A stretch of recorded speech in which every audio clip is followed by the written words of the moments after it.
So what I'm going to do now is go through the various algorithms and talk what they're targeting in more detail and how you can be in better shape for them.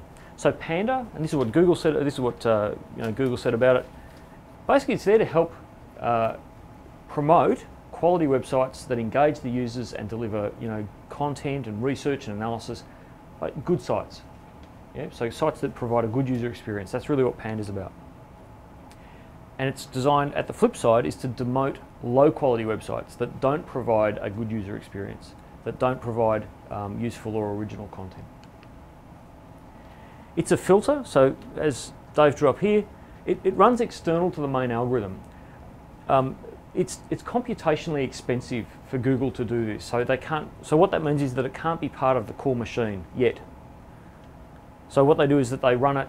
It's like a batch processing run, like when they used to do old payroll and stuff, and the computer would run for hours in the middle of the night.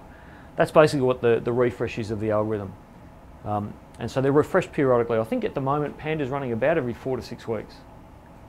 So now it's a machine learning algorithm, and it's driven by the quality rating guidelines.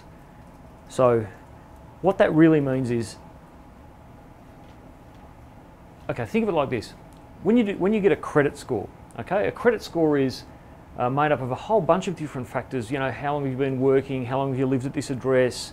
What other loans have you got? Have you got, what other lines of credit? How much money do you make? There's a whole bunch of things that come into creating a single credit score. And Panda's a bit like that. When they're looking at a website, they're looking at a whole bunch of different factors, okay, all of which might be an indicator of quality or not, and they rate them like that. It's high quality, it's low quality, it's spam. That's how they put that together, and so they're putting all those things together to come up with a score for that page. Yeah.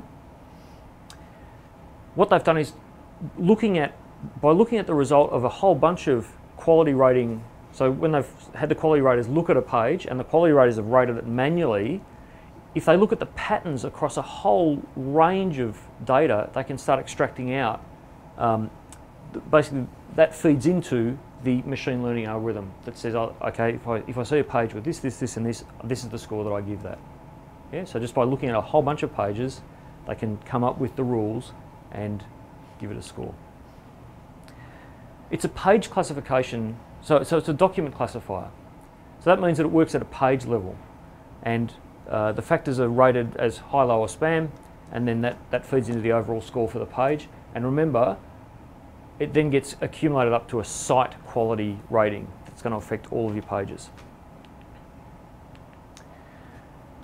Something to be aware of is Google has got an internal document on the Google Quality Rater Guidelines, and this is the very technical details of how Google's quality raters inspect websites.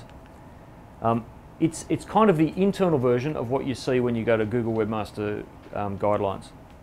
The sort of questions that they ask, they do look at technical aspects of the site as well, but the sort of questions that they're asking are things like, would I trust the advice from this site?